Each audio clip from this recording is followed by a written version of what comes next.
Oi pessoal, tudo bem? Mais um vídeo aqui no canal e hoje eu tô aqui com o professor Marco Antônio Araújo Júnior. Muito obrigada pela sua presença e a gente vai conversar sobre um tema que muita gente torce o nariz, mas na verdade é muito mais simples ou muito mais ação do que reclamar, não é, professor? Que é publicidade na advocacia, marketing para advogado. E aí, o que pode, o que não pode, o que realmente fere o código de ética? Quem tá certo, quem tá errado nessa história, professor? É verdade, a gente tem um código de ética que, ao contrário do que as pessoas pensam, ele não é tão restritivo assim. É um código de ética que considera a importância e o perfil da profissão de advogado. Se a gente for comparar ele com um código de ética, por exemplo, da medicina, ele é até menos restritivo. O código de ética da medicina é mais restritivo com relação à publicidade profissional do que o código de ética da advocacia, né?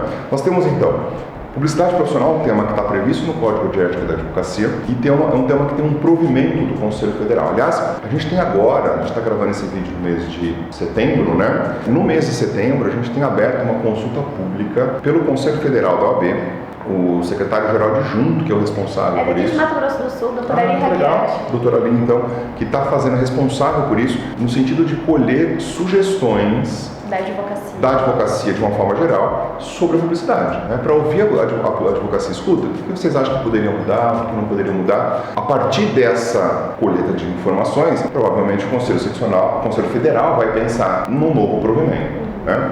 Fato é que, se a gente partir dos princípios que regem a publicidade profissional, os princípios são suficientes para você entender o que pode e o que não pode. Lembra que a advocacia não é uma atividade mercantil. Se ela não é uma atividade mercantil, você não pode vender a advocacia como se fosse um produto. Tampouco pode vender como se fosse um serviço qualquer. Um serviço de limpeza, uma loja, ou uma limpeza de piso, ou um serviço de limpeza. Não pode. Não é um serviço dessa natureza. É uma prestação de serviço diferenciada, considerada uma prestação de serviço civil, né? E tem o advogado como o grande responsável por essa prestação de serviço. Nessa característica, a publicidade da advocacia tem dois grandes princípios: a moderação e a discrição. Ela pode existir desde que ela seja moderada e discreta. São conceitos abertos, mas a gente tem bom senso para utilizá-los, né? E aí tem outros três pontos importantes. A publicidade da advocacia tem que ser exclusiva. O que quer dizer isso? Ela não pode ser feita em conjunto com nenhuma outra publicidade. Então não pode ser feito em conjunto com imobiliária, não pode ser feito em conjunto com contabilidade ou com nenhuma outra atividade. Não pode ter advocacia em conjunto com nenhuma outra atividade e, obviamente, que se não pode ter, não pode anunciar, né? As pessoas reclamam, mas por que eu não posso ter advocacia com imobiliária? É uma questão simples. A advocacia tem uma garantia interessante no artigo 7, inciso 2, que é de inviolabilidade. O escritório da advocacia é inviolável nos termos da lei. Essa inviolabilidade garante que uma ordem policial não possa ser cumprida. O policial não pode entrar no escritório de advocacia sem que haja uma ordem judicial. Isso é muito forte, né? E essa inviolabilidade só se aplica para a advocacia. Se você mistura as duas atividades, o que acontece? Perde a inviolabilidade. Então, a questão de juntar a advocacia com outra atividade, com outra profissão, é ruim para o próprio advogado. É uma proteção. É uma proteção para ele. Na verdade, ele acha ruim e é uma proteção. Na verdade, é uma proteção. Então, o primeiro princípio da exclusividade. Segundo princípio, a publicidade da advocacia, ela é informativa. Isso quer dizer, o advogado faz publicidade de advocacia, ou a sociedade de advogados faz publicidade de advocacia para informar que ela existe, para informar onde ela está, para informar que tipo de serviço presta, é para informar, não é para captar clientes. Logo, nessa linha, não pode ter nenhum tipo de referência a preço ou forma de pagamento. Aceitamos cartão de crédito, parcele seus honorários, satisfação garantida, seu dinheiro de volta. Isso não pode acontecer. Isso não se aplica a uma atividade com a dignidade da advocacia, né? Então, esse tipo de ação é uma ação obviamente proibida e, se o advogado praticar, está sujeito à sanção do Tribunal de Ética e Disciplina, né? E a terceira e última é o princípio da procura. Que princípio é esse da procura? A regra diz que é o cliente quem deve procurar o advogado e não o contrário. Então o advogado não pode fazer publicidade para sair procurando o cliente. É por isso que o advogado não pode fazer folder e distribuir no farol, no semáforo, enfim, no sinal, não pode distribuir na porta do fora, não pode ir na porta de um evento e distribuir seu cartão, seu folder, não pode passar em lojas ou shopping e deixar seu cartãozinho em cima da mesa. Tudo isso são regras de publicidade que ferem o princípio da procura. Na verdade, é o cliente que tem que procurar o advogado. O advogado até pode dizer que ele existe, pode fazer uma publicidade dizendo que ele existe, mas não pode procurar o cliente efetivamente. As pessoas ficam preocupadas com isso, dizendo o seguinte: mas isso prejudica os pequenos advogados, os pequenos escritórios. Não é verdade. Eu também acredito que não é verdade. Aliás, se a publicidade fosse permitida, talvez, se isso fosse permitido, os grandes escritórios poderiam fazer publicidade caríssimas, em televisão, em rádio, em cinema, e os pequenos nunca conseguiriam fazer isso. Uma publicidade, por exemplo, no intervalo do Jornal Nacional, você faz 5 veiculações, dá multa de R$300 mil. Para um grande escritório, isso não é nada. Isso não é nada. Para um pequeno escritório, isso é um faturamento talvez de 3, 4, 5 meses. Então, a proteção da publicidade é também para tentar colocar todo mundo no mesmo patamar. Então, essa proteção é uma proteção possível para tentar igualar todo mundo, mas quando você nota que essas proibições são proibições do exagero, do outro lado você percebe o seguinte: então eu posso ter uma rede social? Pode. Você pode ter uma rede social onde você faz marketing de conteúdo, onde você publica notícias, onde você eventualmente publica informativos. Pode. Obviamente que você não pode comentar nas suas redes sociais causas, você não pode debater teses. Tirar fotos com o cliente. Você não pode, da mesma forma que não pode na imprensa. Então, se você dá uma entrevista, você não pode debater tese na imprensa. Eu não posso ir para uma entrevista e falar assim: não, a tese da doutora é absolutamente ruim, não é a melhor tese, isso é infração disciplinar. O bom advogado não vai cometer esse tipo de infração. Agora, tem um ponto interessante, e esse ponto é um ponto que precisa de pacificação. E acho que isso é uma coisa interessante que o Conselho Federal deve nos ajudar. Quando a gente está falando de rede social, a gente está falando especificamente de algumas coisas que não tem no provimento. Por exemplo, é possível patrocinar post de Instagram? Isso gera muita dúvida, né? O Tribunal de Ética de São Paulo já teve julgado sobre isso, que eu acompanho daqui. O Tribunal de Ética de São Paulo entende que é possível patrocinar, e o Tribunal de Ética de Pernambuco entende que não é possível. Então, aí fica uma insegurança jurídica. Aí, provavelmente, é um assunto que o Conselho Federal tem que se manifestar para que não haja nenhum desequilíbrio entre um Estado e o outro. Então, essas questões essas questões mais práticas, nós esperamos que o novo provimento sobre publicidade venha trazendo. No resto, a gente entende que o provimento atual é bastante suficiente. Obviamente que ele proíbe outdoor, carro de som, placas, aquelas placas gigantescas, inscrições em muros, exceto placas no escritório, para indicar que o escritório existe, desde que elas sejam sóbrias, moderadas e discretas. Mas no fim, essa limitação que já existe, ela acaba sendo condizente com a nossa profissão, né? Não vejo que é nada que realmente seja restritivo ao modo de que o advogado não possa trabalhar ou não possa ser encontrado. Essa alteração do provimento do Conselho Federal, que tende a acrescentar a questão da internet, ele tende a colocar, não penso que nesse momento sobre rede social especificamente, como Instagram, Facebook, ou até talvez sim, né? Eu acho que talvez é um ponto para discutir. É um ponto para se discutir. Seria, inclusive, muito bom se já ficasse claro o que é o Instagram, o que é possível no Facebook, no próprio YouTube. Mas, professor, pensando agora como um jovem advogado, se eu não tenho nome, estou iniciando na minha carreira de advogado, como eu vou ser encontrado? Porque marketing de conteúdo, tudo bem, é escrever uma informação, mas como é possível realmente fazer esse marketing de conteúdo efetivo de modo que a sociedade comece a te encontrar e visualizar como um cliente, como um advogado? Eu acho que é utilizar a internet como sua aliada, né? A internet tem dinâmicas, tem algoritmos de procura muito interessantes.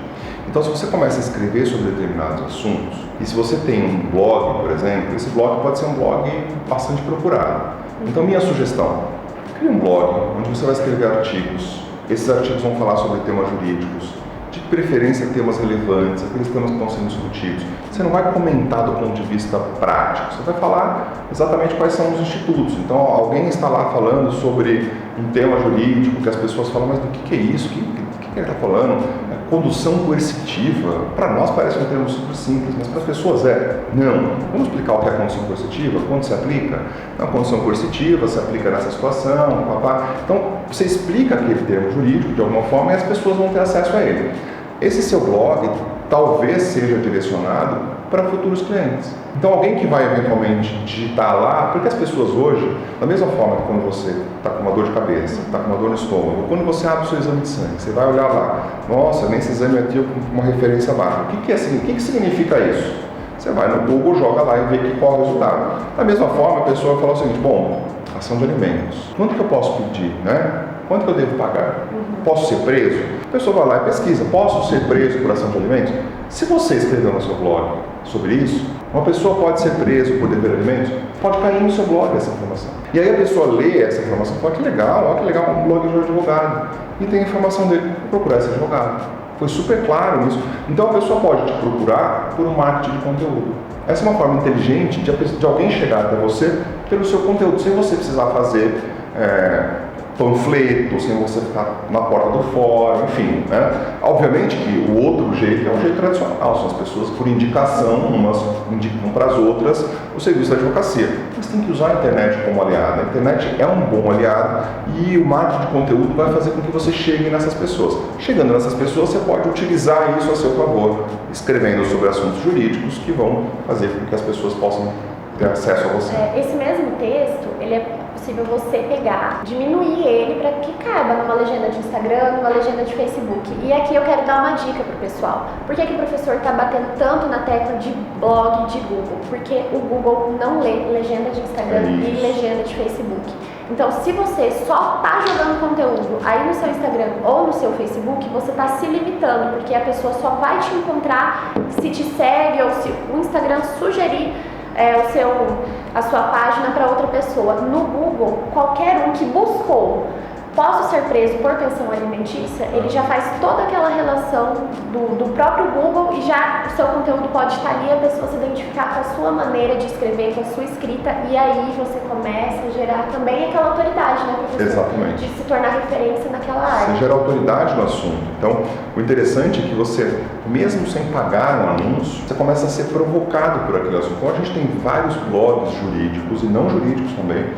Quando você começa a estudar esse assunto, você vê pessoas que escrevem sobre determinados assuntos que viraram referência porque estavam lá escrevendo todo dia, então aí todo mundo vai pesquisar o que aquela pessoa pensa sobre aquele assunto, tá? É óbvio, se você tem um Instagram, linka o teu Instagram no teu blog, então faz lá um post falando um pouquinho sobre aquele assunto e faz, veja mais no meu blog. Então, a pessoa vai ver o teu Instagram e vai pro teu blog. Linka o teu Instagram no teu YouTube, né? Fala, tem mais um videozinho lá no YouTube, então também faz um videozinho no YouTube. Usa essas ferramentas, usa áudio, usa vídeo, usa escrita, que são ferramentas hoje que as pessoas têm mais contato, né? Então, quem está hoje andando de ônibus, andando de avião, está lá lendo alguma coisa, está vendo isso? O legal da rede social é que ela não tem idade, né? Bom, primeiro de tudo, se você quer produzir conteúdo, minimamente você precisa entender da rede social que você quer utilizar. Porque normalmente, a minha experiência me diz que o Instagram, o público do Instagram geralmente fica só no Instagram. O público do Facebook fica só no Facebook. E o YouTube é uma rede que você consegue navegar muito mais entre esses mundos. E o Google, ele é amplo assim para todos, né?